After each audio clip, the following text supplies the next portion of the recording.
All right, good morning, guys. Welcome to team.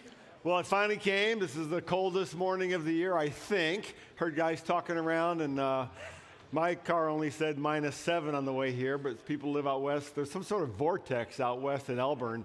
I heard like -13. Anybody see colder than -13? -14. Do I hear -15? Wind chill like -23, something like that. Well, welcome on the coldest day of the year. It's also February 14th. Hope that's not a surprise to some of you guys.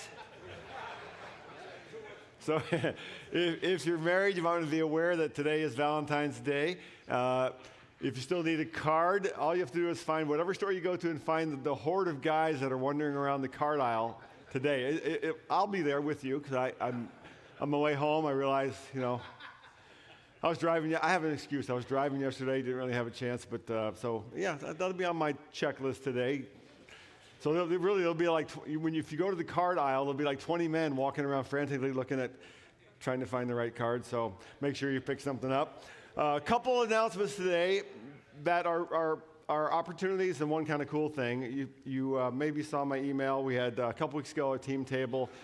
Decided to issue a challenge to send a kid to camp, to Royal Family Kids Camp, and then we've had 2 other tables pick it up since then, table 18 and table 27. So congrats to you guys. It's pretty cool that the team guys are doing that. Yeah, thank you. It's a way to have an influence, sending a kid to camp. And if you're interested as a table group, it takes $500 to do that, and let me know, and I'll connect you with Glenn Clear, who's directing that process. So thank you, guys. 2 opportunities through Chapel Street that you might be interested in. One, we have some groups that we call care groups, and one of them is called Stronger. It's specifically designed for men who are experiencing either depression or anxiety or struggling with that in some way. So we're looking for 2 guys to help lead and facilitate a group of men who are dealing with those issues. So if you've come through a period of your time in your life where you've experienced that, and you have a heart to sort of encourage guys going through that, let me know, and I'll put you in contact with our director of groups here at Chapel Street. So the group's called Stronger. It meets on Monday nights, and it's for men specifically who are coming through seasons of either depression or anxiety. So let me know. I'll put this in an email, too, out to you this week. The second opportunity is coming up with our Chapel Street Women's Conference. As you know, every year we have a huge women's event, and that's coming up on March 7th, which is a Saturday. My wife directs Chapel Street Women, so told her we're always willing to help out in some way. There are 3 ways to help out. There's some guys to do parking, guys to serve lunch, and guys to help with cleaning up in the kitchen. Usually it's about an hour for each thing you volunteer for. And again, so keep in mind, that's March 7th. It's a few weeks from now, and I'll put this in an email and give you a response place where you can let her know if you can help out. And also, selfishly speaking, makes me look good, so we'll do that. So thank you for that, and I'll put all those in an email. All right, here's our story for today. A young salesman was struggling to hit his numbers, and there were rumors that the CEO was going to lay off some sales staff. So he was working late one night, just hoping the boss would notice his extra effort. As he left the office, he saw the CEO of the company standing in front of a shredder with a piece of paper in his hand. Sensing that the CEO did not know how to work the shredder, the young man said, "Can I help you with something, sir?" "Why, yes," said the CEO. "Do you know how this thing works?" The young salesman says, "Yes, sir, I do." The CEO says, "This is an extremely sensitive document. My secretary's gone home for the night. Can you take care of this for me?" "Certainly," said the young executive. He turned the machine on, inserted the paper, and pressed the start button. "Excellent, excellent," said the CEO as his paper disappeared inside the machine. "I just need 1 copy."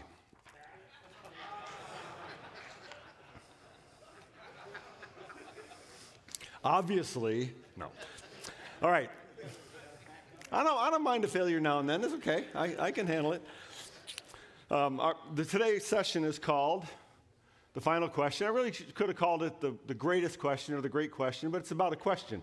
And I'm going to show you a clip from an old Clint Eastwood Western. I know kind of why this popped into my mind, but it's really kind of a stretch, so you have to bear with me on this one.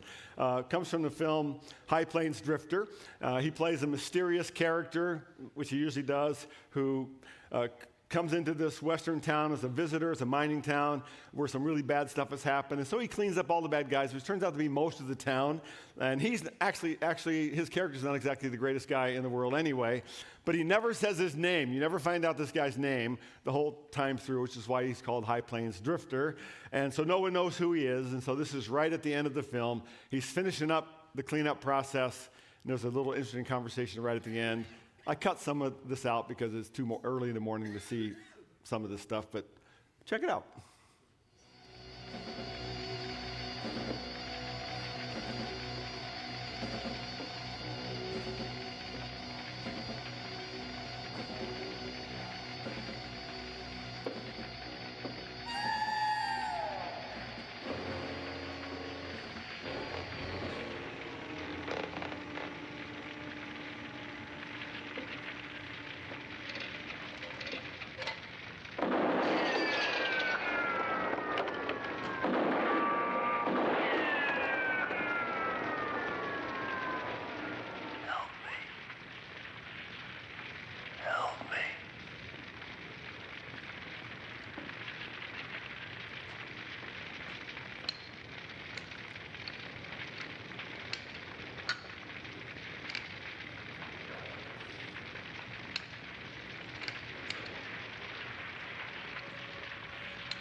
I'm just about done here. I never did know your name. Yes, you do. Take care. Yes, sir, Captain.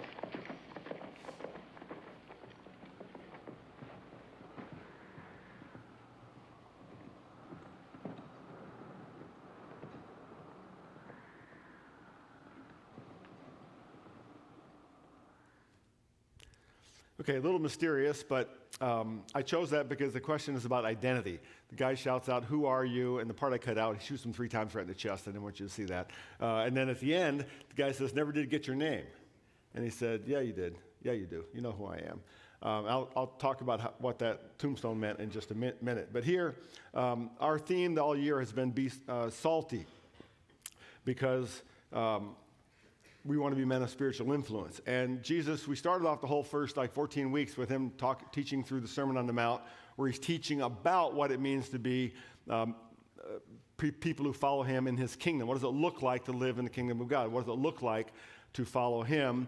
And then he begins to demonstrate what that looks like with some of his actions, when he touches the leper and he cleanses him, when he forgives the man's sins who's paralyzed and heals him, when he feeds the 5,000.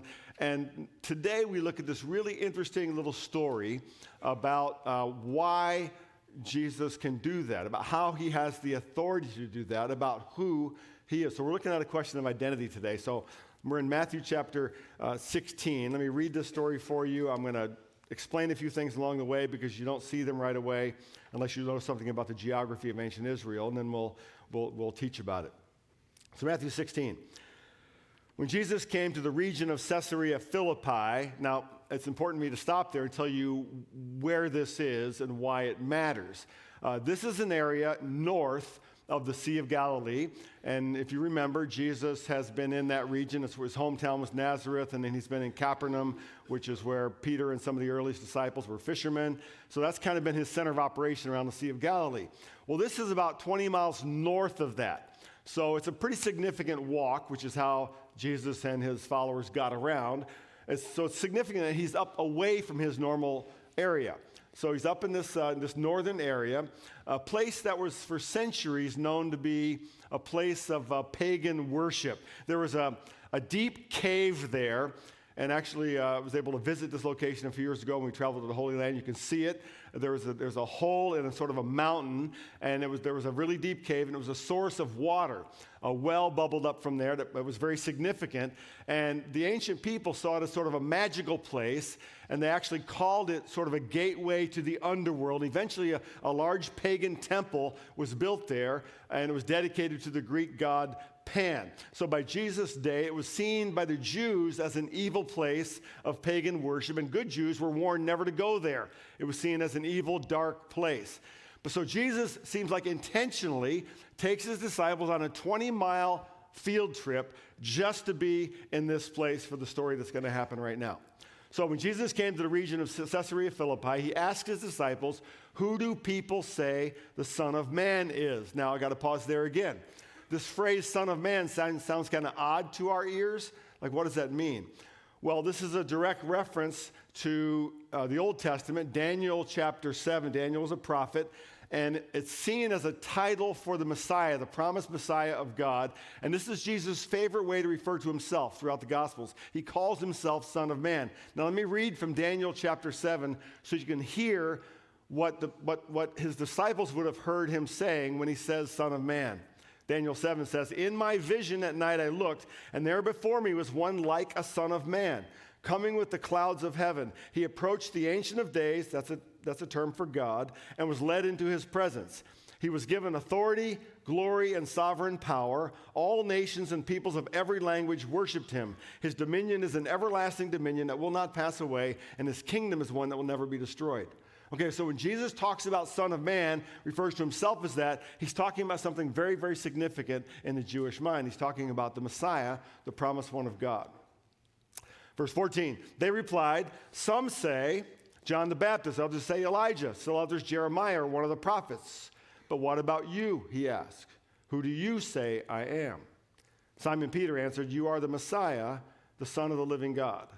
Jesus replied, "Blessed are you, Simon, son of Jonah, for this was not revealed to you by flesh and blood, but by my Father in heaven. And I tell you that you are Peter, and on this rock I will build my church, and the gates of Hades will not overcome it. I will give you the keys of the kingdom of heaven, and whatever you bind on earth will be bound in heaven, and whatever you loose on earth will be loosed in heaven." Then he ordered his disciples not to tell anyone that he was the Messiah. So, first thing we want to pull out of this is the identity of Jesus. The identity of Jesus. Back to the little clip from High Plains Drifter. No one knows his name throughout the whole film. He just goes around cleaning up the bad guys. But the final scene there, you saw there's a tombstone the guy's working on. And it has a name on it, Marshal Jim Duncan. Now, the film never explains this. It leaves you to sort of figure it out. But the implication is that Clint's character is either the ghost of or the reincarnation of Marshal Jim Duncan, who had been murdered earlier and has somehow come back to either execute justice or exact revenge. So that's kind of the theme of that movie. In this passage, Jesus asks one question, but he asks it two different ways. First, in verse 13, he says, when Jesus came to the region of Caesarea Philippi, he asked the disciples, "Who do people say the Son of Man is?" Who do people say that I am? They replied, some say John the Baptist, others say Elijah, still others Jeremiah or one of the prophets. If you look at research into popular opinion today, and I see these polls are being done all the time. There's the Pew Research Center, there's the Barna Group, who are always measuring attitudes and beliefs, particularly about spiritual or religious things. Most Americans believe that Jesus really existed. I mean, most Americans believe Jesus was a real historical person. And most Americans still claim to believe that he was God or is the Son of God. But the polls also show that those attitudes are slowly changing and drifting decade by decade. For example, polls also show that among younger people in our culture, beliefs about Jesus are beginning to vary widely. Fewer and fewer, particularly among younger generations, believe Jesus was actually a real historical person. They think he's more of an idea, more of a concept than he was a real person. Even fewer believe that Jesus was divine or really died on a cross or really rose from the dead because they don't really believe he was a real person. And if you ask someone today out on the street or at work, hey, what do you think about Jesus? Who was Jesus? You're going to get a whole variety of what I think are fairly predictable answers. You would hear people say something like, well, he was a significant person in history, or a great spiritual teacher, or an example of compassion and forgiveness. Islam, which is the second largest religion in the world compared to Christianity is the largest, they would say that Jesus was a prophet. They do not teach he was the Son of God. They do not teach he died on the cross. They think that somebody else died on the cross. They think Judas died on the cross and he was pretending to be Jesus. Therefore, Jesus did not rise from the dead. The problem with all this is what Jesus said about himself, which we've already looked at some this season. Things he said about himself in the gospel record. For example, in John chapter 10, he says, I and the Father are one. In John 14, he says, I am the way, the truth, and the life. No one comes to the Father but through me. In John 14, he says, anyone who has seen me has seen the Father. He said all kinds of things like that. So either the New Testament record is corrupt, and there are many who teach today that his followers just added these things into the New Testament record a generation or so after he lived and died to make him look like he was more than he was.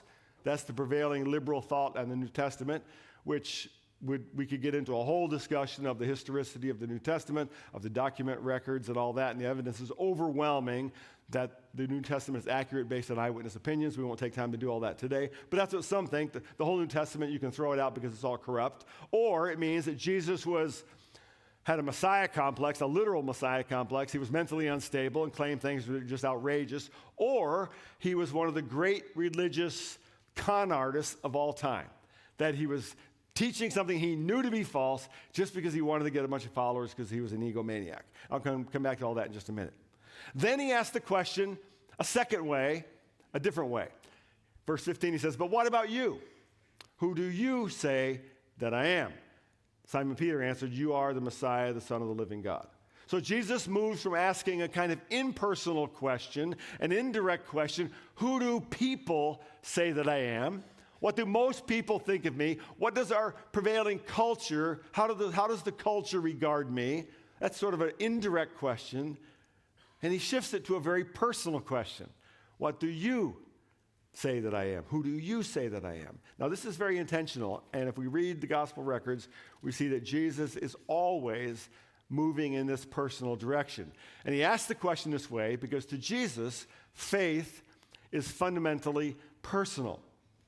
Faith is fundamentally personal. He doesn't want to talk about religion in general. He doesn't want to talk about God in general. He doesn't want to talk about what some people think or what they think. He wants to talk about what you think. He wants to talk about what I think. He wants to talk about us because it's always personal to him. So he's challenging us to make a decision about him. One of the clearest explanations of this challenge is in C.S. Lewis' book, Mere Christianity. And by the way, if you're looking for a challenging read sometime, that's his fundamental work. You can read that. Pastor Jeff uses C.S. Lewis a lot. He's kind of a scholar on C.S. Lewis. But listen to this. This is kind of a long quote, longer than I usually use. But it's brilliant. Listen to what C.S. Lewis says. You may have heard it, parts of it somewhere before. Lewis writes, I am trying here to prevent anyone saying the really foolish thing that people often say about him, Jesus, which is, I'm ready to accept Jesus as a great moral teacher, but I don't accept his claim to be God. That is the one thing we must not say. A man who was merely a man and said the sort of things Jesus said would not be a great moral teacher. He would be a lunatic. He would be either a lunatic on the level with a man who says he's a poached egg, or else he would be the devil of hell. You must make your choice. Either this man was and is the Son of God, or else a madman or something worse. You can shut him up for a fool, you can spit at him and kill him as a demon, or you can fall at his feet and call him Lord and God. But let us not come with any patronizing nonsense about his being a great human teacher. He has not left that open to us. He did not intend to. So the identity of Jesus is a personal thing. He asked the question, who do you say that I am?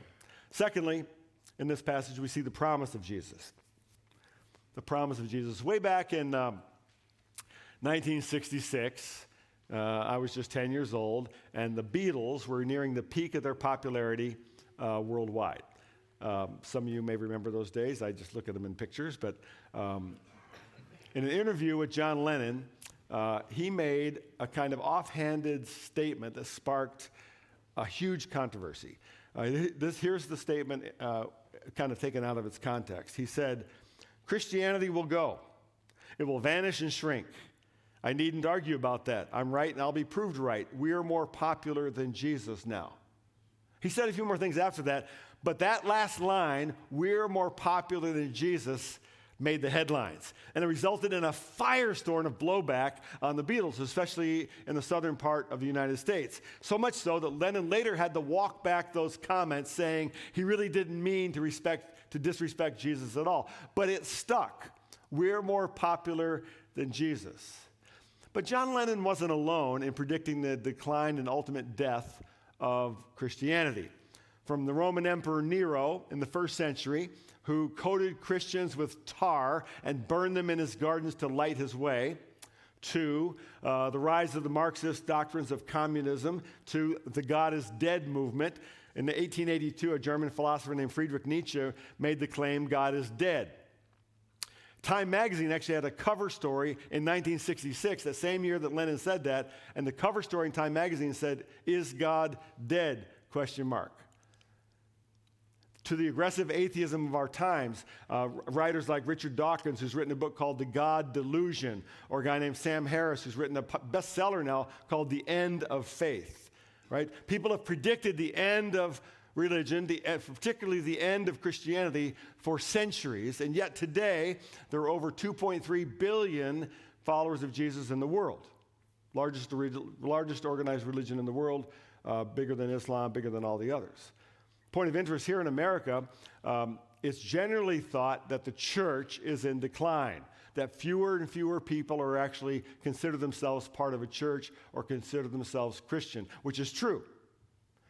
However, there is one little slice of Christianity in America, church in America, that is growing.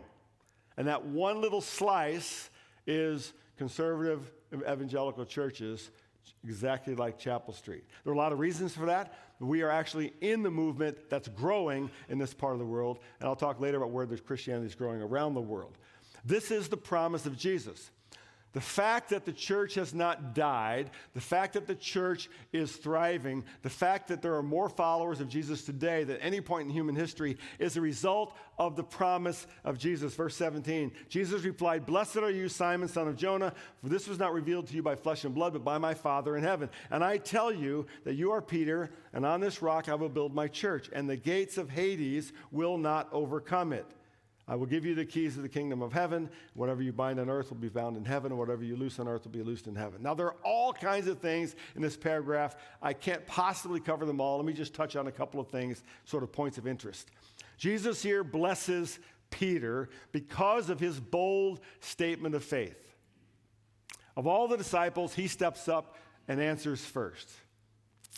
And Jesus says, "This was not revealed to you by flesh and blood, but by my Father in heaven." So Jesus here is making yet another statement to be the Son of God. He calls God my Father in heaven.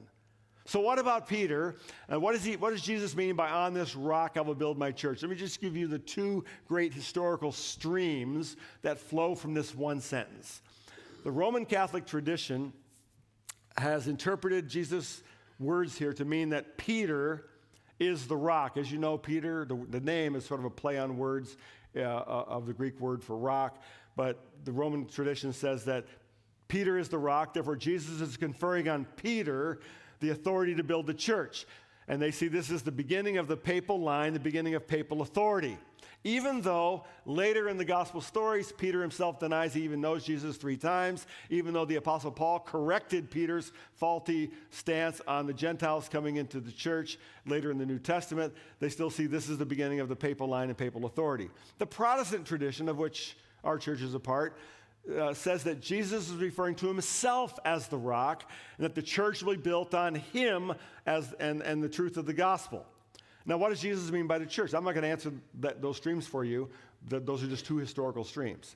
What about the church? What do they mean by the church? Because the church didn't exist yet. There were synagogues, but there's no such thing called the church. Hadn't happened yet. The word here used in the Greek is ekklesia, which means assembly of those who've been called out. It's an assembly of called out ones. So Jesus here is talking about a different kind of community. People called out of the world to follow him and to live out his kingdom in that world.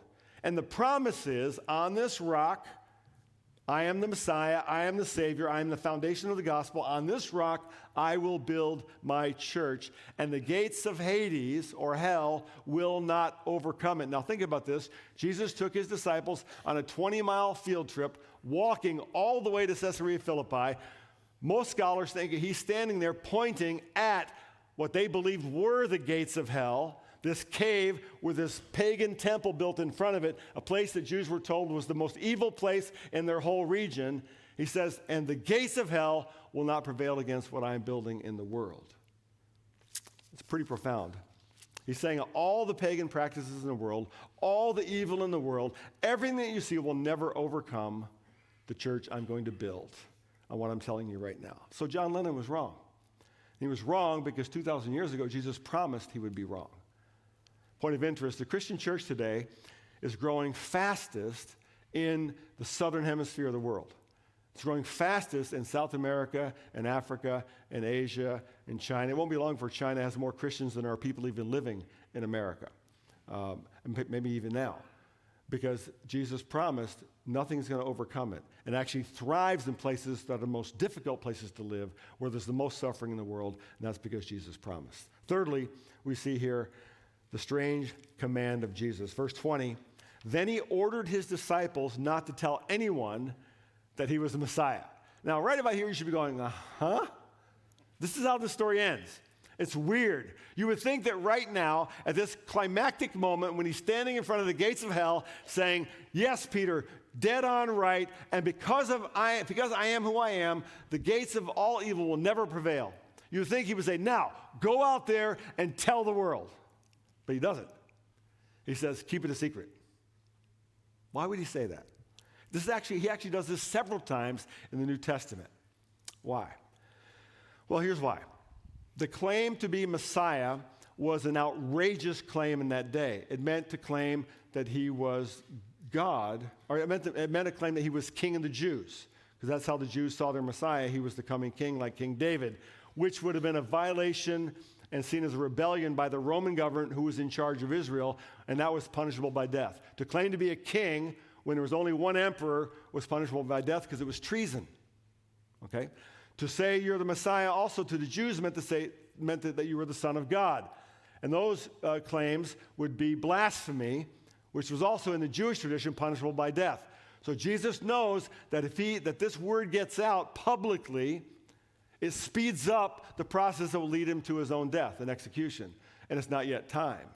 So the reason he says keep it a secret is he's waiting for the proper time and place. And as we know from the rest of the New Testament, the proper time was Passover, because he was the final sacrifice for the sins of the world, and the proper place was Jerusalem, where there was the center of the religious world.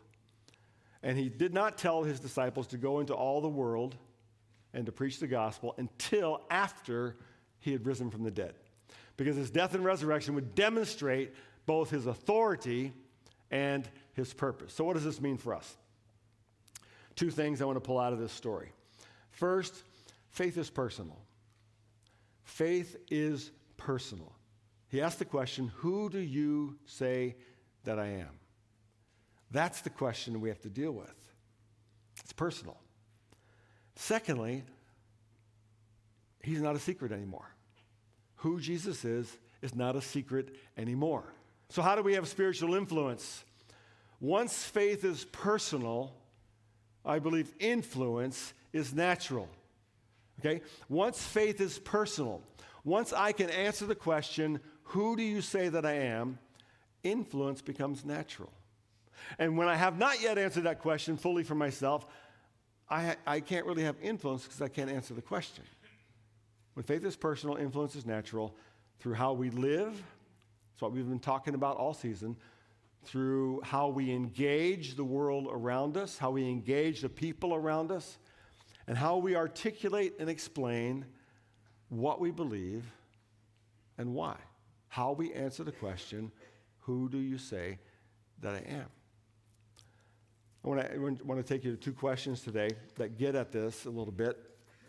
First, how would you have answered Jesus' question, who do you say that I am, when you were 20 years old? Just out of curiosity. Looking back in your life, if somebody asked you that question when you were 20, how would you have answered it? And then, second question is, how has your understanding of who Jesus is grown or been clarified in the years since then? In other words, I want you could take this a couple directions. You could take it into what questions do you still have, or you could take it into the area of how much confidence would you have in answering that question today. Do you have a short version, sort of an elevator speech you could say? If someone asked you directly, hey, who do you think about? What do you think about Jesus? What would you say? Or do you have a longer version you could say? So, two questions. Going back in time, what would you have thought at one point in your life when you were younger? And then how have you grown since then in your understanding? What questions do you still have? Or would you be comfortable expressing that today? So, get coffee, get a donut, deal with those two questions, go wherever you want in the discussion. I'll wrap us up for prayer as usual.